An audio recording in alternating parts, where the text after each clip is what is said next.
ஒரு தம்பதியை பார்த்து பேட்டி எடுத்தான் நிருபர். அந்த அம்மா சொல்லிச்சு, 25 வருஷத்தில் சண்டையே வந்தது இல்லைங்க, ஒருவர் பொறை இருவர் நட்பு, நாங்கள் லைஃப் அப்படி போயிட்டுருக்கு. சபாஷ், இது என்ன அப்படின்னு தெரிஞ்சு ஊருக்கு தெரிவிக்கலாமா பேப்பரில் பத்திரிகையில்? என்ன அதெல்லாம் வேணாம், நீ வேணா தெரிஞ்சுக்கோ. 25 வருஷத்துக்கு முந்தைய எனக்கு கல்யாணம் ஆச்சு. எங்கள் மாமனார் ஒரு பெரிய குதிரை வியாபாரி.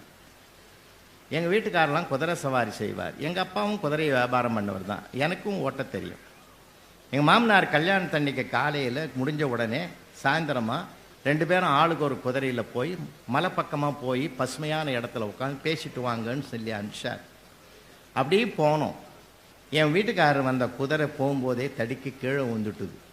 அவரும் கீழே விழுந்துட்டார். என் முன்னாடி விழுந்தது அவமானமாக நினச்சி ஒரு சத்தம் போட்டார்.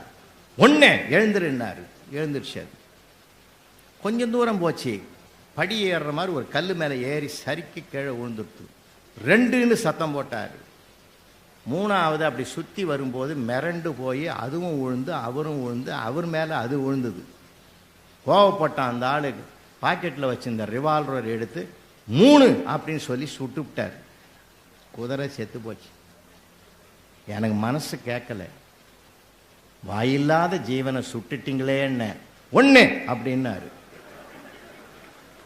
25 வருஷமா 2ன்னு சொல்லாத அளவுக்கு நான் மௌனமா போயிருந்தேன். அதனால என் லைஃப் நிம்மதியா இருக்குதுன்னு சொல்லி